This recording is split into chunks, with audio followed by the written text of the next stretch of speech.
Hi, everyone. I'm Christy Leneville, the UX Director at GitLab. Welcome to today's group conversation. Really pleased to have you here.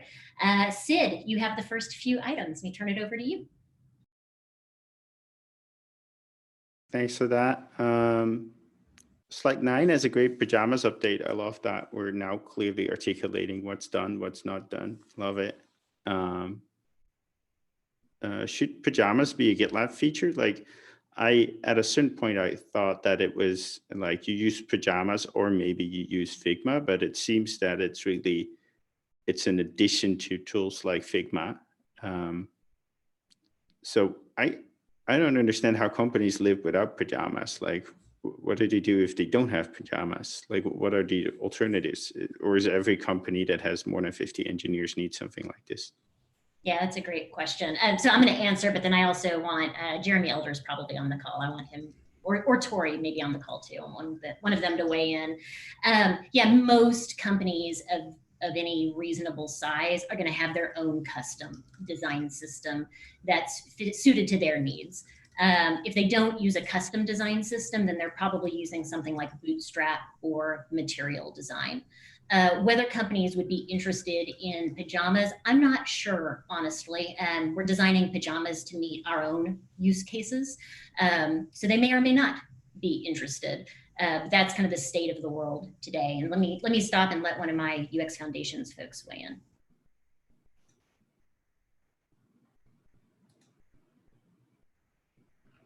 I can jump in. I don't know that it would be available or useful at face value for another company. However, from an example and a contributor feature, it's very helpful. So with Figma, we have like a community profile, and because of that, we're sharing our assets, and the community can actually just take those, duplicate them, use them, and actually give us better feedback from our design or contribute from a design a lot easier. So I think it's useful in that way. It's also useful for recruiting or other peripheral methods of helping designers understand what we're doing and kind of our thinking. So I think it's it's ultimately helpful in that regard, and it serves us mostly, but also we can gain that community feedback from it. I will say in one example, from our community thing, it has been forked, and like a UX school has used some of our resources to show how to maybe structure items in like a design system. So it has other kind of peripheral uses more than somebody using it kind of like you would a Bootstrap or consuming it in that fashion. Cool. Maybe we can consider just having a simple blog post or explain what it is, why we needed it, why we would expect other people to also, like, as soon as you graduate from just using Bootstrap and things like that, you probably need your own design system. And where we say, hey, if you're a customer of GitLab or a user of GitLab, like, please express interest in this issue and just see whether there's demand for it. I assume that you're right and that there's no demand, but I'd rather check and make sure. I think that's a relatively affordable action. I think a lot of it is like people don't know to ask for a design system because it's kind of, I bet this has a different name in many companies. There's not a real good nomenclature for it. And therefore, like, it's hard to discover demand. But maybe not. Probably there's no demand, but never hurts to ask, maybe. Yeah, I agree that it certainly doesn't hurt to ask. Design systems are very, very common. I will say that. And we tend to talk about them and think about them in very similar ways throughout the industry. So I don't think it's a little known thing. Okay. But yeah, certainly we can write a blog article. Certainly we can open an issue. Those are great ideas. What do people use as a design system if they're not using pajamas? Like, yeah, they're either doing what we're doing and they're building their own custom components that meet their needs for their specific type of product, or they're taking something like Bootstrap and forking that and using that as the basis and building out. Yeah. And when I say like offer pajamas as a feature, I mean not our specific components, although we can put that in as a template, but I mean more like the website to get the components and everything else, like have that in GitLab. That's interesting. There is, so Envision does something like that with their design system manager. It's really, it's like a documentation site for design system components. My team has put literally no thought into that, so I have nothing intelligent to say about the idea, but we'll take a note of it and we'll go explore. Yeah, and the website that it's now on, I think it's on design.gitlab.com. That's our design system manager, right? Yeah, that's right. Cool. Yeah, so my suggestion is, hey, should we add design system manager as a feature? And instead of going to design.gitlab.com, I go to gitlab.com/ what is it, gitlab-org/gitlab/design manager, where there's a hyphen somewhere in between there too. But like it's a feature in GitLab, and other people have other groups, and every group gets a design management system as a feature. Got it. I see Kristen DeBenko is on the call, and she would be the PM who would be interested in this. So she's heard this now. We could have a conversation about it. Yeah, I was just actually adding a point to the end here. I'm trying to write it, but we also have an issue open where we were considering using pajamas as a project type, which I posted here. I think someone else might be taking notes, so I've lost what I was saying. But we could look at that as well as connecting, like Envision only goes so far. They have basically for every component, you can just store a blob of text / code with the component. But we could look at a feature where you could link your pajamas component to, like, you're actually in the code base, and then also link it through to the art files or the original Figma source, and like create some linking that way to support design systems. I don't think anyone's doing that yet, but we could do more research around it. Yeah, that's good. I think some like Zero Height is an example of doing that. And then there's some other like React tools, but I think overall I do see us moving in that direction where like open source design is more complementary to open source development. And I think moving to Figma was one of those kind of nods in that direction, as well as our design management. So I think we're headed in that kind of open source design mentality, and from a few different angles. So good conversation. Oh yeah, that's great. I think Zero Height is a good example. So my suggestion, just to make it abundantly clear, is to have an alternative to something like Zero Height in GitLab. Not for us to compete with Bootstrap with pajamas, but to compete with Zero Height and kind of offer that as a feature on the group level and add that as kind of a category of things that GitLab provides to users.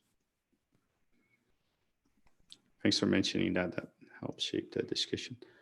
How can UX help increase the usage of features or SMAO? Or like everywhere I look, I see features that are in GitLab, but people are using something else to do it.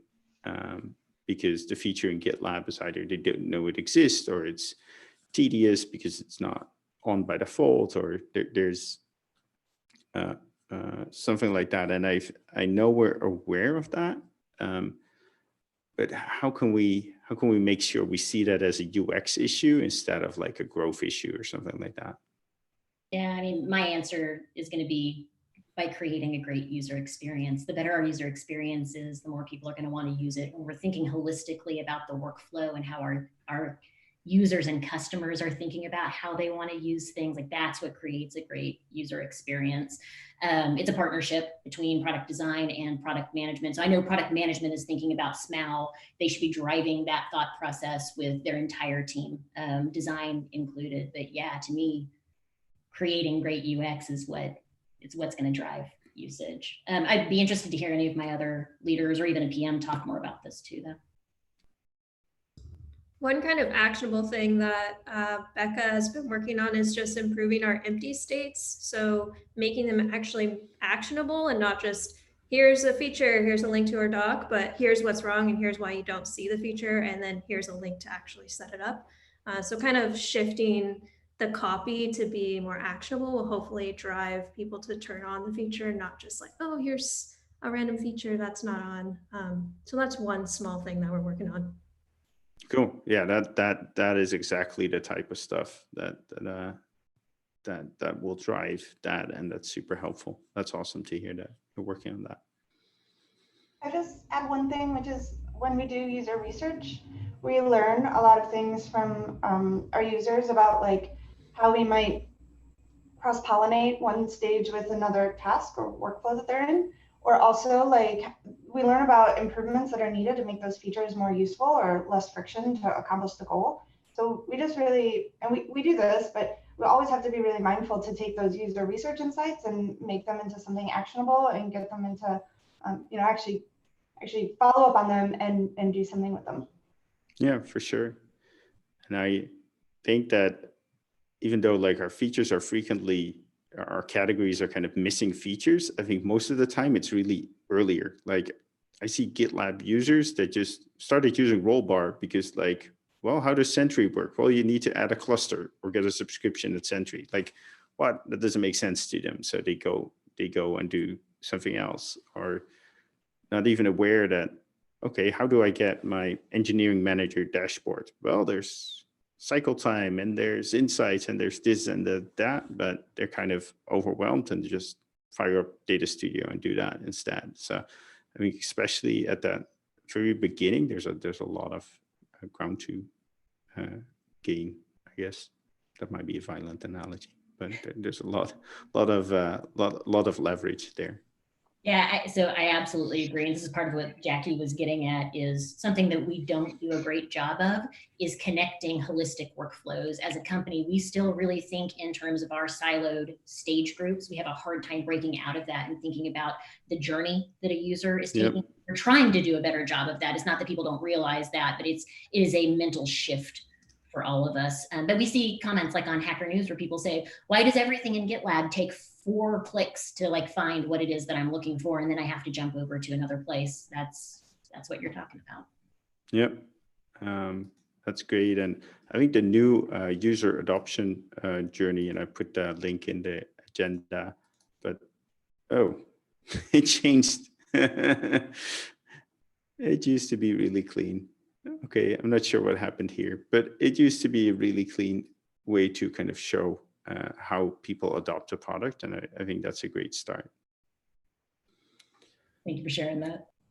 I would just add one more little quick thought, which is that looking at our navigation also could help a lot. Like we do hide some things in navigation, and we also don't use the navigation in a really strong way to help people either get back to a place where they want to find because they were there before, they use it a lot, or yeah, I mean, I'll just stop there. We really could improve our navigation, and I think it would have an impact on this increased usage of features. Totally agree. Thanks for that. And there's no other questions yet, so I'll ask one more. How can I help increase the velocity of addressing UX debt? Oh, that's a great question, Sid. So I'll start by saying my leadership team is really focused on this right now. We've created a dashboard for UX debt that breaks it down stage by stage so we can see where the UX debt is. We're really encouraging our designers to remember to apply the UX debt label to things that are truly UX debt so we can track it and make sure that we burn it down.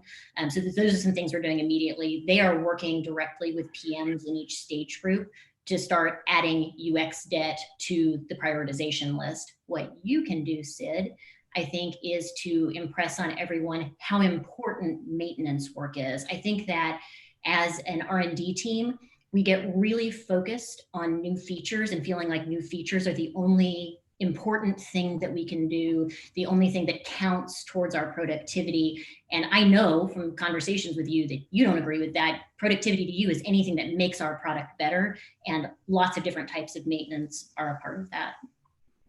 Cool. Yeah, and I think that we are kind of suffering from having too many metrics and not knowing the forest for the trees. Like we have KPIs, North Stars, the AARRR framework, we have the growth groups with acquisition, conversion, expansion, retention, we have SMAU, we have non-SMAU, we have SMAN.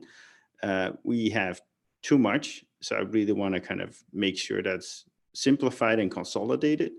And then the product managers are going to find very, very quickly that the way to increase SMAU is not to release more features. It's to make sure that the features you already have are actually being used, because that's what's lacking most in GitLab right now. And the way to get there is through data and making sure that we're all looking at the same metric. And I'm going to try to help simplify it, and I'm going to help to try make sure that they're people-based metrics, because I see that in some parts of the organization, we still think like, I don't know, number of compute tasks performed. I'm going to be unspecific here to not point anything in particular out, but it's not about that. It's about people using certain stages and certain categories, and I want to make sure that we set that like it's all about people actually using the product. You are speaking to my heart right now. That was really exciting. Thank you. Cool. Thanks. Who else? Those were great topics, Sid. Thank you. I have a quick question, if I can jump in here. Kind of going to what Sid was saying about some of those use cases and the interconnectivity across multiple categories, and to be able to use functionality. I'm wondering if, for example, like security dashboards, right? So if I have a gold subscription or a public project, I see that I have a security dashboard showing up in the sidebar, and if I click in there and it's empty, you know, we have links to the documentation. But kind of to Sid's point, it's like, well, what are the steps I need to take as this owner of this project to get to a place where I can start adopting this piece of it right now? Because if I go to the documentation, I can see everything I need to know about the security dashboard. But what it doesn't get into is like, well, first you need to be using CI, then you have to have a merge approval process, then you need to have integrating these analyzers for the security tools, and then you need to whatever else, all those steps that it takes to get to a place where that's really valuable for them. I'm wondering if there has been any consideration around, maybe in those empty dashboards, providing some additional context of what are the parts of the product that you would need to adopt or start using to make that more useful, right? Rather than just linking straight to the docs for what it actually is. Yeah, that's a great question. Let me start by saying my team has thought a lot about dashboards and how to make them more useful. It's certainly something that's on our radar. We're talking about, we're thinking about, and we're trying to make progress on it. But you gave a really good specific example. So Valerie Carnes is the product design manager for Secure. Let me see if she has any feedback on that specific topic you raised. Sure. Yeah, Brian, that's a really great point, and we are starting to address that. So Tori mentioned a little bit earlier that Becca's working on empty states, and that is one of the use cases that we are looking into. So what exactly should the user be seeing in a given moment, and what information would be helpful for them? And we recognize that security dashboard is definitely an area that we need to offer more assistance than we are today, because you're right, we link over to documentation, then they have to go through the documentation, and then they have to figure out all of the setup that they have to do in order to get the view that they're hoping to get. So yes, very valid. We're working on it. Yeah, I think the other way is also really valuable too, is that, if I have implemented, for this example, if I have implemented security scanners into my CI pipeline, after those have run, maybe some better discoverability that says, hey, now that these have run, now maybe highlighting the security dashboard or some tooltip or something like that says you now have this is now available to you because you have been using these other components, right? So I can see it being going both directions there. Of like, yeah, absolutely. Things, what else am I getting that I don't necessarily know that I'm getting, right? Yep, you're right on. To add to the discoverability part that you mentioned there, the analytics team is working a little bit on updating the side nav within projects and groups to include a collective list of dashboards and reports like that you get throughout the different projects. So that could potentially be one avenue to improve discoverability. But I like the point that you bring up there. Great, thanks. Thank you for that. Who else?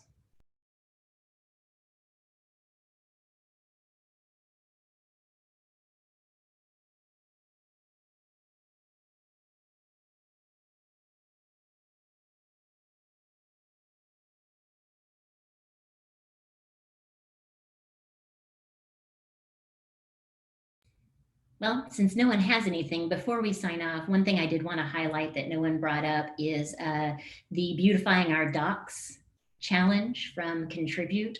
We wanted to say a big thank you to everyone who participated.